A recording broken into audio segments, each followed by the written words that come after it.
नमस्कार, एनडीटीवी मध्य प्रदेश छत्तीसगढ़ देख रहे हैं आप। मैं हूं आपके साथ अमृत तिवारी और मैं हूं आपके साथ अस्मिता दुबे। लगातार चुनावी नतीजों पर कवरेज एनडीटीवी मध्य प्रदेश छत्तीसगढ़ में और चुनाव मतलब एनडीटीवी। और लगातार सुबह से चर्चा जारी है जीत हार को लेकर, आगे पीछे कौन है और कौन पीछे है, क्या वजह है, इन तमाम चीजों को लेकर। और इसी पर अब हमारे साथ भजन गायक अनूप जलोटा जी भी जुड़ चुके हैं। बहुत स्वागत है अनूप जी आपका हमारे साथ जुड़ने के लिए। बहुत धन्यवाद आपका। देखिए, यहाँ पर बड़ी बढ़त यहाँ बीजेपी एनडीए को मिली। और हालांकि जो बीजेपी की तरफ से वादे किए जा रहे थे, दावे किए जा रहे थे, नारा दिया जा रहा था, उससे पीछे जरूर है। लेकिन इस रुझानों को देखकर आप क्या सोचते हैं? देखिए, ऐसा है कि प्रधानमंत्री तो मोदी जी बन रहे हैं, ये पक्की बात है। अब ये है कि समीक्षा की जाएगी कि ये 400 से कम क्यों हुआ, ये 100 सीट का फर्क क्यों हो गया जो हमको उम्मीद। और दूसरी बात ये कि अब अधिकांश जो भारत है उसमें जो बीजेपी के वोट देने वाले थे उनको बड़ा विश्वास था अंदर से कि बीजेपी तो जीत रही है, अब क्या देना है वोट, वोट देने की क्या जरूरत है। तो लोग वोट करने ही नहीं गए। उनको जाना चाहिए था, जिनको मन में था कि हमारी सरकार आ रही है, हम इसको वोट करें, लेकिन वोट करने ही नहीं गए। उसके कारण से ये वोट कम हुए हैं।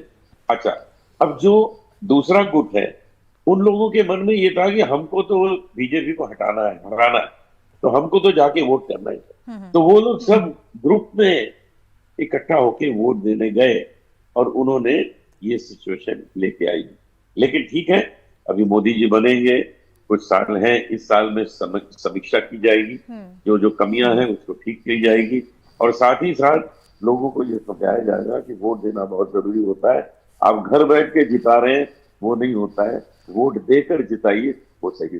बिल्कुल बिल्कुल सर, ये तो आधुनिक दौर है और अब तो ये संगीत की दुनिया ने भी सियासत में अपनी एक जगह बना ली है। तो क्या सर उस माध्यम से भी आप एनडीटीवी के दर्शकों से कुछ कहना चाहेंगे, कोई संदेश देना चाहेंगे? देखिए, हमने तो एक गाना भी तैयार करके रखा हुआ था कि तीसरी बार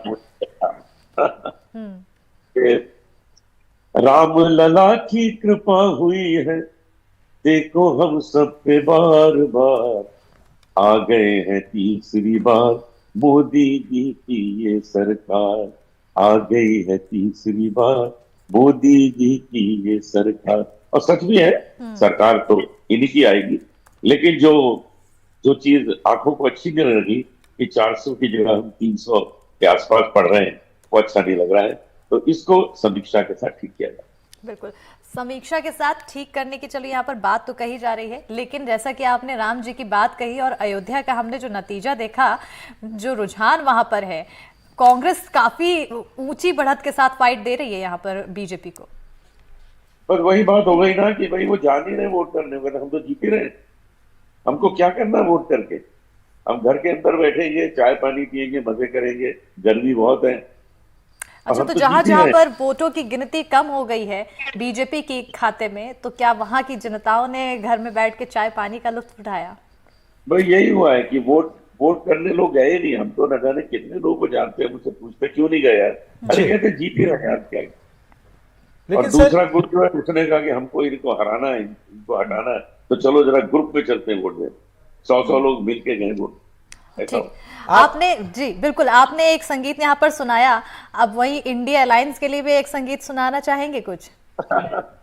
उनके लिए तो यही कहूंगा कि बड़ी शक्ति होती है 1 से 11 में। तो वो लोग इकट्ठा होके गए, सबने वोट दिया, तो देखे नतीजा क्या आया। हमारे बीजेपी के समर्थक वोट देने ही बहुत कम गए, तो उसका नतीजा ही आया। इसलिए मिलके आपको काम करना है, जाना है, वोट देना है, हर बार देना है, ये आप अपने। जी सर, आपने बिल्कुल सही बात कही कि भीषण गर्मी की वजह से थोड़ा फर्क नजर आया। अगर इतनी गर्मी नहीं होती तो इस बार उत्साह काफी था। बहरहाल इन सब से इतर जो लोग पहुंचे पोलिंग बूथ पर, उनकी संख्या जो है वो काबिले तारीफ है। सर, एक बड़ा और अहम सवाल यहाँ पर ये खड़ा हो रहा है कि पिछले बार के मुकाबले इस बार की जो सीटें हैं, यहाँ पर बीजेपी को अपने सहयोगियों की जरूरत आ गई है। तो क्या आपका अब मानना है या क्या कहेंगे आप, क्योंकि सियासत में समीकरण भी बेहद खास जगह रखते हैं? ऐसा है कि एनडीए इसीलिए तो बनाया गया था कि जो सहयोगी लोग हैं उनके साथ मिलकर बढ़िया हम काम करें। और ये जो काम है, ये एनडीए सरकार अब जैसे केवल बीजेपी सरकार की अब ये सरकार नहीं बनेगी, एनडीए की बनेगी। लेकिन उसके हमारे प्रमुख कौन है? प्रमुख तो हमारे मोदी जी हैं, तो प्रधानमंत्री मोदी जी बनेंगे। और सहयोगी जो लोग हैं उनको उनका हमारा सहयोग होगा। हम अच्छे काम करेंगे, समीक्षा करेंगे क्यों ये हुआ, इन सबको ठीक करेंगे अगली बार। बिल्कुल। अनूप जी, क्या इस बार ये माना जाए कि जो इंडिया अलायंस यहाँ पर एक कोशिश कर रही थी, वो कोशिश इंडिया अलायंस के यहाँ पर कामयाब होती दिखी जरूर है, लेकिन वहीं दूसरी ओर बीजेपी एनडीए ने इंडिया अलायंस को उतना ज्यादा तजुर्बा नहीं दिया, तवज्जो नहीं दिया, फॉर ग्रांटेड लिया? देखिए, लगता ये था कि वो लोग इतनी गहराई तक शायद काम नहीं कर रहे हैं, लेकिन सच ये निकला है कि उन्होंने गहराई तक काम भी किया है। और उसके साथ साथ उनके लोग वोट देने भी निकले हैं। वो घर से निकले हैं एक गुट बना के वोट देने। मगर मुझे बहुत लोगों ने बताया कि एक पूरी लाइन देख रहे थे हम, तो वो लोग यही कहते थे कि हम तो जी इंडिया को ही वोट देने आए हैं। तो इस तरह से जो गुट है, इस तरह से जो पूरा एक ग्रुप है, वो ग्रुप बीजेपी को वोट देने वाला नहीं नजर आ रहा था, क्योंकि वो घर में बैठे ओवर कॉन्फिडेंस में बैठे हुए थे कि जी हम तो देने की जरूरत ही नहीं है यार, हम तो जीत ही रहे, मोदी जी तो आए रहे हैं तीसरी बार 400 पार। तो 400 पार तो तभी होगा यार जब तुम वोट दोगे। अब वोट ही नहीं दोगे तो 400 पार कैसे? सर, एक्सपेक्टेशन क्या है? क्या आपको लगता है कि क्या इस बार की सरकार में कला जगत को कुछ खास मिलेगा, या इससे पहले कि आपकी जो एक्सपेक्टेशन रहे हो क्या वो फुलफिल हो पाए? हम तो बहुत प्रसन्न थे जो सरकार काम कर रही थी। हमको भी बहुत काम दिए सरकार ने। हमारी एक संस्था है ओमकारम, योगी जी ने हमें बहुत काम दिए कि आप इस मंदिर का ध्यान रखो, आप यहाँ यहाँ भजन के कार्यक्रम करो, ये हमारे जो घाट हैं नदियों के, वहां पर आप कार्यक्रम करो, वहां की जो लोकल टैलेंट्स हैं उनको आप सामने लाओ। तो हमने कई जगह कार्यक्रम किए और अभी हम फिर शुरू कर रहे हैं, इस 14 जून से फिर आरंभ कर रहे हैं, बहुत से शहरों में कार्यक्रम कर रहे हैं, वहां के लोकल टैलेंट्स को सामने लाएंगे। योगी जी भी उसमें हमारे साथ आएंगे। हमने परसों ही योगी जी से बात की, उन्होंने कहा कि मैं भी आऊंगा, मुझे डेट्स बताओ। तो हमें हमारे क्षेत्र के लिए भी पूरी तरह सहयोग सरकार से प्राप्त हुआ है, केंद्र सरकार से भी और उत्तर प्रदेश सरकार से भी। केंद्र सरकार से हमको एक बहुत बड़ा साथ मिला है कि हम जितने आर्टिस्ट की रॉयल्टी है वो इकट्ठा करते हैं। बिल्कुल। हमारे उसके लिए हम रॉयल्टी इकट्ठा करके देते हैं सब आर्टिस्ट को। ये भी एक बहुत बड़ी बात है, इसके लिए पूरा सहयोग हमको मिला सरकार। बिल्कुल। अनूप जी, क्योंकि आपने बार बार कहा कि लोग वोट देने ही नहीं गए, ऐसे में हम तक वोट ही नहीं पहुंच पाए, ये कहीं ना कहीं ये जो आपका बयान है ये एक तरह से इस तरफ इशारा कर रहा है कि जब कांग्रेस की तरफ वोट बिल्कुल नहीं जाते हैं, उनका आंकड़ा बहुत कम हो जाता है, तो ईवीएम पर सवाल उठा देते हैं। देखिए, ऐसा है कि इस बार मुस्लिम लोगों ने बहुत वोट दिया। वो निकले, एक अपना ग्रुप बना के निकले कि चलो वोट दें। हिंदू लोग नहीं निकले ग्रुप बना के। क्या ये नहीं हो सकता? क्या इसमें कोई मुश्किल है? पर हिंदुत्व की बातें बहुत हुई, राम मंदिर निर्माण हुआ, वो हुआ सर, बातें हुई, लेकिन वोट देने भी तो निकलना चाहिए। घर बैठे आराम कर रहे थे। परसेंटेज देखिए, जब 50-60% हम सुनते हैं, क्या क्या ये परसेंट होनी चाहिए वोट देने? अरे वोट देने के परसेंट कम से कम 80% जी सर, कला जगत को विकसित करने की बात आप तो लगातार इसे लेकर मुहिम भी चलाते रहे हैं। आपने एक 14 तारीख के बाद के कार्यक्रम का जिक्र किया, उसे भी जरा हम समझना चाहेंगे कि उससे कितना फर्क पड़ेगा और युवाओं को लेकर इस फील्ड में उनकी एंट्री हो पाए, उनके भी बेहतर भविष्य हो, इसे लेकर क्या कुछ प्लानिंग चल रही है? कला के क्षेत्र में इतनी अच्छी अच्छी प्रतिभाएं हैं। आप लोग सुनते रहते होंगे जो रियलिटी शोज आते हैं, छोटे छोटे गांव से आर्टिस्ट आते हैं, परफॉर्म करते हैं। अब वो टीवी पे आ जाते हैं, लेकिन उनको एक प्लेटफॉर्म मिलना चाहिए, स्टेज भी मिलना चाहिए जहां वो पब्लिक को सामने सुनाए, पब्लिक उनसे मिल सके, उनसे हेलो कर सके, उनके साथ बात कर सके, उनसे कुछ उनको इंस्पिरेशन मिले काम करने।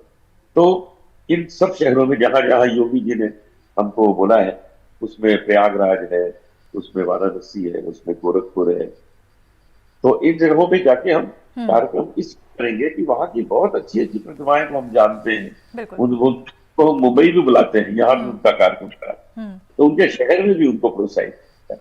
ये जी। एक हमारा उद्देश्य है और हम इसको पूरा करें। बिल्कुल, अपने शहर में प्रोत्साहन यहाँ पर लोग पाते हुए दिखाई देंगे। अनूप जी, क्योंकि अब लोगों ने वोट दिया, कुछ लोगों ने वोट नहीं दिया, हालांकि सरकार यहाँ पर एनडीए की ही बनती हुई दिखाई दे रही है। मैं चाहूंगी कि जनता के लिए, जनता से जुड़ा कुछ संगीत तो सुनाई दीजिए।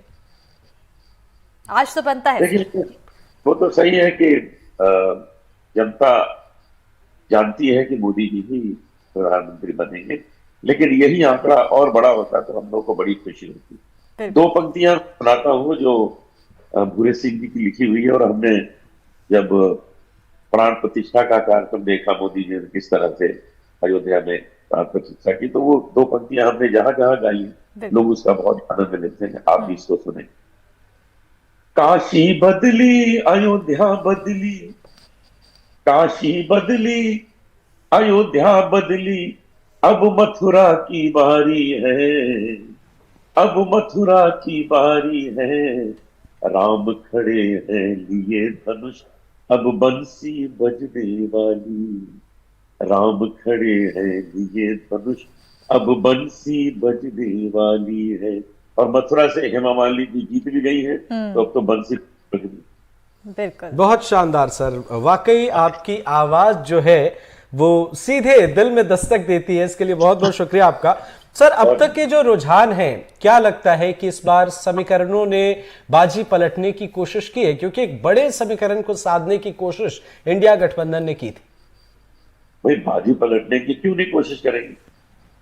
वो हमारे विरोधी हैं, करेंगे ही कोशिश कि भाई इनको हटाओ, मोदी जी को हटाओ और हम आते हैं, राहुल गांधी को ले आओ। तो कोशिश तो करेंगे, और कोशिश में बहुत सर, अभी राहुल गांधी, मल्लिकार्जुन खड़गे, ममता बनर्जी सब धीरे धीरे स्टेटमेंट सामने आ रहे हैं। बीजेपी और एनडीए गठबंधन को घेरने की कोशिश हो रही है, और एक चेहरे पर सवाल खड़ा किया जा रहा है कि जिस एक चेहरे को बीजेपी फ्रंट पर लेकर आई, एनडीए फ्रंट पर लेकर आई, और उस चेहरे के नाम पर लोगों से वोट मांगे गए और नारे लगे, और कई मसलों पर सिर्फ उस चेहरे की बात हुई, उस चेहरे का जिक्र हुआ, ये कहीं ना कहीं जो है इंडिया गठबंधन जो है इसे टारगेट करता हुआ नजर आ रहा है।